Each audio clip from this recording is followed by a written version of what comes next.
Terrence, what did you kind of know you would be ready to go tonight, and what was kind of your process heading into the game? I knew I was going to be ready to go before shoot around. That's when I got cleared, and my thought process through the end of the game was just to get stops. I didn't really care about the offensive end, but it was just focusing on getting stops. Jeremy? Terrence, what was the locker room like at halftime, and what did you guys do different? It was just Coach Brad getting on us, challenging us, and we responded. Coach Fraze, Coach Tim, Coach Jeff, they told us to stay together. We're going to win this game, and our team believed it, and we slowly chipped the lead and put out with the win. Joey? Sincere Bowie obviously had a big first half and started the second half scoring a lot. What changed for you, and what was your mindset, I guess, or process going into kind of clamping down those last 12 minutes? Like second half, when we went into the locker room the first half, TJ and Coleman and all of them got on me because they know that's not me. So I had to lock in even harder to stop him. Follow up? Yeah, I guess, TJ, what was your message to Sincere, and kind of what did you know he could do differently there in the second half? It's funny because I was talking to Sincere before the game, and I was talking to him about his defense in the Minnesota game, and I told him it didn't look like him. And I kind of challenged him to do better this game, to be the normal Sincere, and he responded well. Everybody not going to play a good half, and it's just all about how you respond. And he responded well to coaching. Derek? Ty, what did you see from Terrence when he took over in the second half, and what does his return mean in this big of a game tonight? It means a lot for our team. I think at times we need his aggressiveness, somebody to get in the paint, and somebody just to draw that attention. And I think he stepped up huge, and it was big for us. I think he had two threes back to back, came down, got fouled. That was tremendous in our run and getting stopped. So he was huge for us. Joey and then Jeremy? I guess, Sincere, when you get the foot stomp going defensively, I guess, what's it like for you when you're kind of in that mode there? I'm just in that mode, so like TJ and them gotta try to get me out of it because then I mess around and probably get technical. Yeah, you gotta reel him back in. He go a little bit too hard, but you don't want to have the ball when you're in that mode. Doug? Ty, it seems like you're getting more and more comfortable playing some one. How did that change the game for you guys offensively tonight? Just giving us a different look, I think. Taking Jaden and Buck off the ball and letting them be just scorers, I think. I think it also helps TJ and Matt, just me finding them in their scoring positions. And I think it helped the team a little bit tonight. He always been the one, by the way. He's just playing his role on the team and doing a great job at it. And that's what Coach asked for. And when he asked him to get on the ball, it just got him back to his old self. And that's what Ty does. He's an all-around player, do-it-all type guy. Jeremy? Ty, what are you thinking when Terrence is going on that kind of heater in the second half? I know Matt's kind of done similar stuff, but when those guys are able to do that, what do you think? Get him the ball. Get out the way and get him the ball. That's about it, man. I mean, when they're going, it's special to see. It's something different, something that I've never seen before. Like, just get them the ball, get out the way. If they shoot it, try to get the rebound, get it back to them. Oh, it's just special. When TJ on the hot streak, it's just special. You can't even, you just watching it, you just smiling, dog. That's just him. Andy? I guess, TJ, after you got cleared today, what was kind of your reaction to that after the past week? I hugged Coleman right when I got cleared because he was in there. But it was just good. I was there for my teammates. They were supporting me, and I just told them just get the win. I believe they would win. They can win any game without me, and any game with me. So it was the same thing. Just playing hard and just being there for my teammates and getting back healthy. It's pretty energetic, I guess, there at the end there. When everyone kind of has that energy going through them, and especially here, what does that feel like as a player? It feels good. A lot of credit to our crowd. They helped us with that, being so loud and feeding into the game. And Sincere, Ty and Coleman playing tremendous defense in the second half, and I felt like that helped us. That helped us get stops, and that feeded us energy, and we just fed off that. Tight. Yeah, for Terrence, obviously the first half, when you came off the bench, you were a little bit of a slow start, but obviously the second half, a big click. Was that something that you took upon yourself, or was that more a coaching situation? Say, hey, Terrence, we need you to be a little more aggressive. Actually, Luke, it came from Luke, actually. Not even coach, but I got it all within the offense, and just being the player that I can be. Sincere and Ty Coleman creating for others. Matt, just all us playing together. Matt hitting me with the drift 3 in the corner. That was the first 3 I got in the second half. Just us playing together and running our offense. When we do that, we're pretty hard to beat. Tight. Or Derek, sorry. Terrence, you're down big against UCLA, came back, down late against Texas, came back. What do you make of some of the big holes that you've been in, but also the ability to come back and win? Coach Brad just built the culture within our team to never give up. As hard as he coaches us, we have his back, and none of us like to lose. So no matter what the deficit is, we're gonna try to come back and win the game. We always believe we're in the game until the buzzer goes off. So just us fighting and staying together. I feel like it's a big time win for us, bringing us closer together to go on the run in March. Back into the right. After the couple of the missed rolling screens that were the missed calls, what were your thoughts after the questionable calls, the plays that were under review? What kept you motivated to stay in the game? Our defense. That's all I thought about. Whether it went our way or not, we just had to get stops, and I kept telling our teammates that, and I knew if we got stops that we would win the game. Joey. Yes, for any or all of you, you guys are all part of kind of that small ball lineup that we've seen have some success. What makes that lineup so effective? It's just that we can get out and really run with Coleman at the 5, and when we can all rebound and push, it's just we a dangerous lineup. Yeah, I agree. I think just our ability to get out and run, also our ability on defense to switch if needed. I think that helps big time. Yeah. Any other questions? No, here in front, and in the middle, right behind you, Sam. Yes, Sincere, is there anything special or different in these big-time matchups against ranked teams? And some of your injuries kind of shown through against Texas, UCLA, now here. Is there anything, is it similar, or is there anything different, I guess, if that makes sense? No, I think it's just similar. It's the same thing. When Coach Brad been talking to me, he said he gonna need me on defense. Boo Boo, he got away last game. I was in foul trouble when we played them at their spot, so I had to really key into it and lock in. Just a question for all 3 of you guys. How did the Orange Crush play a factor in the second half? Yeah, they just really loud, and we feed off the energy they give us. Big time, best fans in the country. Absolutely. Joy. TJ, how did you watch the Indiana game? Like, where were you? What was your setup for that? And how difficult was that to not just be there and be in these last 2? I was in my bed watching the game. I was like recording, I was like texting, sending videos to my teammates, just cheering them on, and I was proud of them, like how hard they fought. Just didn't pull out the win, but just giving the guys encouragement, just being there for them, supporting them. But it was hard not to be there and play, but it was what was best for the future. We'll go with Derek right here. Terrence, I know you were working out with Tim before practice yesterday. When you were doing that, what did you think the chances of being able to play tonight were, like going into that moment and obviously a day before the game? Well, it went off how I was feeling, and I was feeling good. I was doing the progression of the protocol, and that was a part of it. And doing the workout, like I felt pretty good. I was making shots, moving pretty well, just getting things back to getting my rhythm back, and I felt pretty confident in playing. Okay, thank you, man. That's it.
Is that the one you overturned?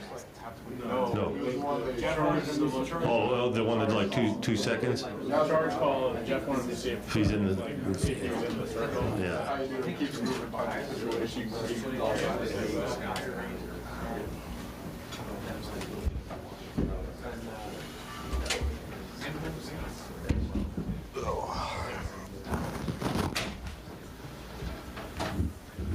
Well, that was definitely the tale of two halves. Really a unique first half. Not only did I think we lacked physical effort, I don't know if I can remember a time here where our mental breakdowns were that dramatic. Can't tell you last time we went under a ball screen. Their first 4 threes, we went under all of them, and that's not being very tough and very dialed in or very awake or alert to scouting report. And Boo Buie is a first-team All-League guard in my opinion, and even though he's shooting 28% or whatever for the year, you can't leave him open, and. He just cooked us, and was tremendous in the first half. Obviously, we make an adjustment at halftime, and a little different lineup. And Boo hit 1 3 on an inbounds plays again where we went under, and then it became the Sincere Harris show on the defensive end, and it became. A TJ Shannon show on the offensive end. I think Terrence had 24 in the second half, but all we truly tried to do was spread them out a little bit, drive them, put them in some isolations. They put their big kid on Ty Rogers, so we were able to move him around with some screens and open up the paint. And Terrence was electric, getting downhill, getting to the foul line. But the game, player of the game, in my opinion, is Sincere. Just completely changed the night and took elevated his teammates with that kind of effort. And my hat's off to him. Start with Doug. Coach, another game where going small completely changed the game. What did you see where you need to make that change, and why do you think it was effective? Well, Dane wasn't very good. I mean, Dane had a tough night. I mean, he had a tough night, and those were, his 3 turnovers felt like they were avoidable. Just not very sharp, spinning baseline, dribbling it. We told him both those things you can't do against this team because they rotate. And then Coleman was able to play at the level of the screen. And, all their ball screens instead of letting them get so deep, Boo get so deep. And then Coleman could handle a switch if we needed to. So we felt really comfortable with that, and with Sincere on the ball, that helped. But it created Max is such a great screener for them. It forced them to have to make a decision whether to play him or not play him, because we can spread the floor out, and just felt like it was the right thing to do tonight. Brad was Sincere. It looked like there was maybe a couple miscues in the first half on 3-pointers either going under or helping off. How did you guys get him dialed in the course of a game? And when he's on like that, what's that mean for you guys? Sincere's always on now, and I mean he's going to make a mistake. He's a freshman, and he and Terrence completely botched just a simple back cut, and they made a 3 on it, but. He takes great pride in guarding that basketball, and he and Jaden go at it every single day, and tonight he elevated his teammates and he elevated us to a level that was pretty doggone high. Tyler? Yeah, Brad, they had 40 free throws, made 32 up in Evanston. They only got 12 at the shots at the line tonight. Anything did you differently on defense to minimize the fouling, or that's just kind of home court? I hope it's growth, because we fouled them a lot up there. I mean, they deserved to be called. We had a great crew tonight. Anytime you get Brian on the game, it's an elite game and going to be called. But I thought that they let us play, and we just did a much better job of being in the right place, being at the right time, and very attentive. Chairman. Brad, I knew you think he had this in him, but to get Terrence back, and what did he show you in the second half besides just scoring? Yeah, that was UCLA Terrence. That was early season, and I had no idea what to expect. I had no idea pregame if he was going to play. Everything in our protocols is about symptoms and reactions to movement and activity, and he was cleared. I usually don't start guys that have been out for a week or longer, and so he came off the bench, but I thought his defense on Chase was every bit as good as his offense. So he's an all-league caliber player, and he rose to that occasion tonight. We needed every point and every defensive effort. Derek? We know that TJ was working out with Tim before practice yesterday. What was he able to do prior to this game as far as what you saw from him? It's not very little. It's just and first of all, we didn't do hardly, I don't even know what today is.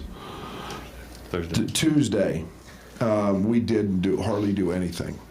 Coming off the Saturday, Monday, we did very little. It was more a film day. We actually just went to the court to walk through, and we shot free throws.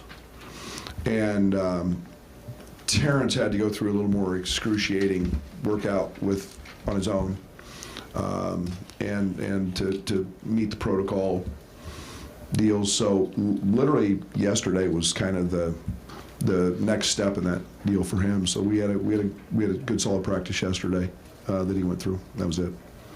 Andy? You said you found out pregame that Terrence was playing. What was kind of your reaction to him coming back, and what was the process to kind of fold him into the game plan as quick as you did? Well, I knew I was going to, if he was cleared, I felt better about the opportunity since he got through yesterday's practice and was symptom free. But then there's shoot around today, so I knew I was going to bring him off the bench, and that was by feel. It was just literally, I was going to play it by, his conditioning, his activity, his success rate, and I felt great because RJ was coming off of a great game, and so I wasn't overly concerned either way. We were just going to kind of play by feel. Coach Bowie got a few early in the second half, but then made it a lot harder on him down the stretch. What change was made there, and was it a matter of just making him drive the ball and running him off the line? No, I mean, Sincere made the biggest difference. I mean, I think he had 32 with 14 to go, or close to it. Enter Sincere, and Jaden gave up a 3, and we made that change, and he just settled in and just guarded him. And then, playing small, we're able to lift a little bit our drop coverage, and then when there was problems, Coleman does an elite job of what we call a late switch, and he handled that very, very well. So it made it shooting over 6'10", 6'11". So when we quit going under him, we just simply couldn't get a 3 off. Scott. When Terrence is able to get downhill, attack the basket like he did, what does that maybe do for your offense as a whole? Well, I think we have a 1.4 OER in Big Ten play when the ball touches the paint. When it doesn't, I think it's 0.6. So Terrence is a sneaky good facilitator and passer, but he's also, that guy who can draw fouls, and he's big and strong, and he gets that thing to the rim, and that helps us a lot. And he was able to do that tonight. Brent. So, Coach, you obviously talked about it being a tale of two halves tonight. What did the second half of those 20 minutes show you about your ball club?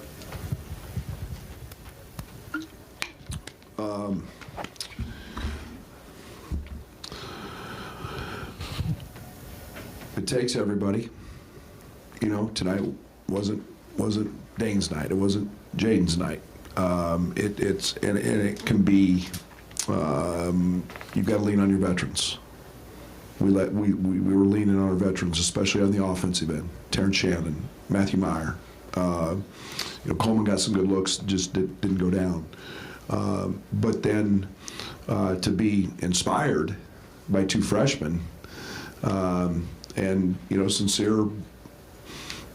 Jaden was really good against Minnesota, and so he played a little more. And then Sincere lifts us, and then Ty Rodgers is developing into a heck of a college basketball player. And to be inspired by 2 freshmen on the defensive end just raised everybody else's level. So I think it's we're becoming deeper. I'd hoped to play Luke a little more tonight, and probably would have had Matt not got going.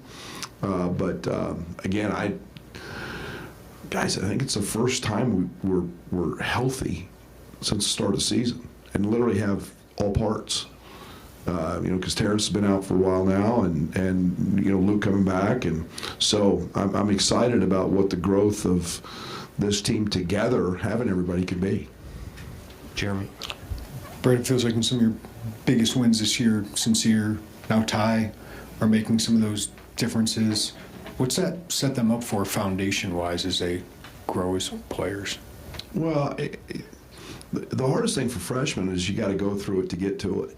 You've got to go through the process, and you got to understand that there's a ton of ups and downs, and it's not easy to get to where Terrence Shannon is or Matt is.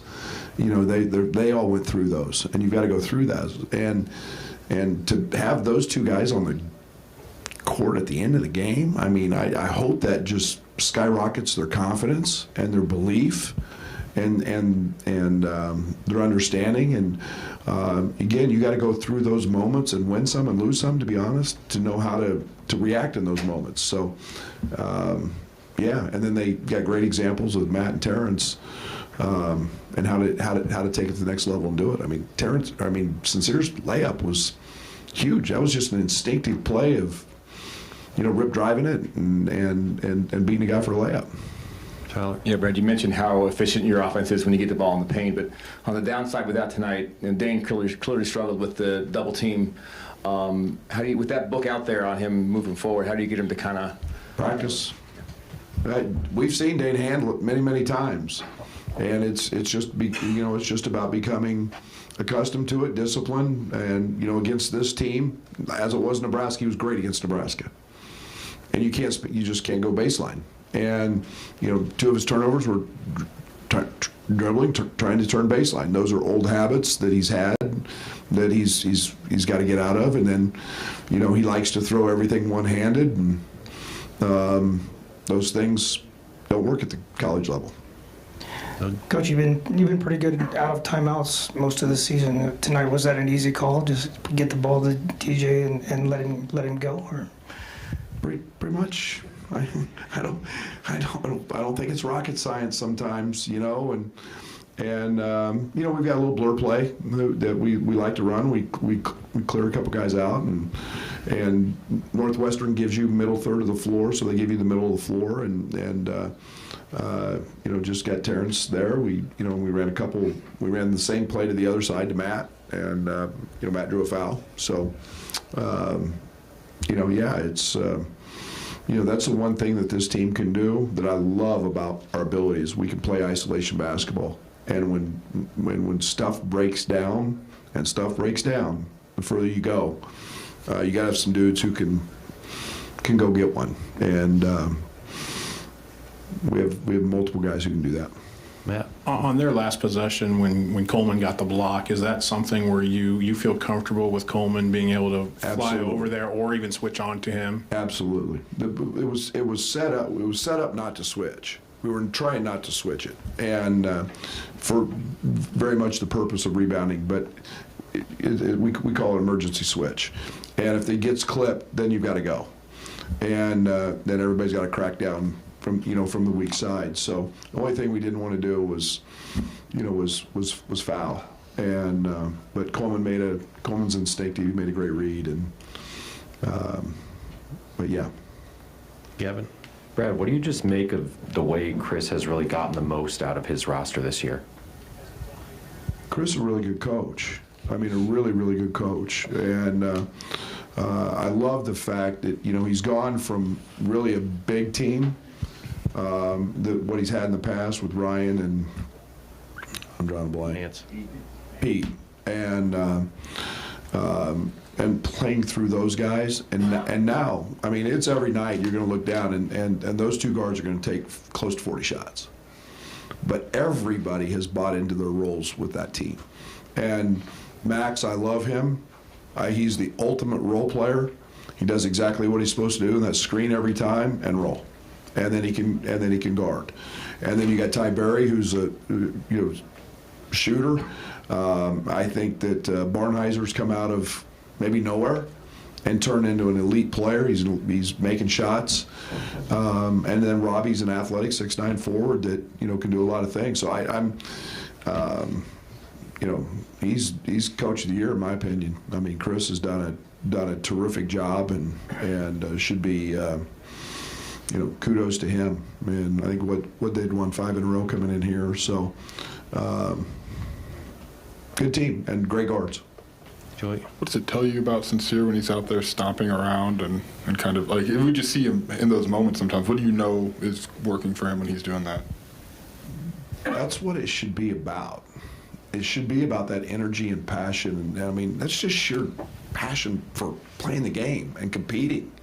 And it's one of the things that I loved when we recruited him, is just it didn't matter if it was 8 o'clock in the morning and playing a pickup game, or if it was the last game at night at 9 o'clock and nobody was there. Sincere Harris was Sincere Harris, and I mean, and he was going to compete, and he would try to take his mother's ball, and if it was, they were playing one-on-one. I mean, it's just who he is. So I love his passion, I love his energy, and as he continues to grow with the mental part of it, you're going to keep seeing him elevate, because he's it's a pretty nice dunk too. He's pretty electric with his athleticism. Derek? Brad, what do you make of the different ends of the spectrum with this team? You've been in some big holes. You've also had some crazy comebacks. What do you make of that? If I had the answer, youth and experience. I mean, I keep going back to that, Derek. I mean, we're one of the youngest teams in Power 5. The inconsistency, I wish I had the answer for. I don't know if I've seen or had a season where I've had maybe that many swings, but I do like the fact that we've been able to push buttons to find that guy. Where it might be over here, it might be Sincere this game, or it might be RJ this game, and yeah, whatever it is, we've been able to have enough and be able to play guys so they grow, so they can hopefully continue to help us win. Back into the right. What are some of the things, Coach, that you're going to tell the team coming down to the final stretch of the season, especially with Michigan coming? I'll worry about them in a few days. They're their own. You know, it's really simple for me, and it's every day. Every day, we're an everyday guy. Tomorrow will be an off day because we need it, and they won't step foot in the gym. We'll prepare for Ohio State. They got a great team. They got a great coach, and it's just try to keep stacking them and keep stacking good days and become habit. And hopefully, a second half like this can be a springboard, and hopefully the first half can be a learning lesson. And there's always moments that you continue to grow, and that's all we're trying to do is grow. And you know, we've got to find a little more balance between the highs and the lows, but that's all we can try to do. All right. Thank you, Coach.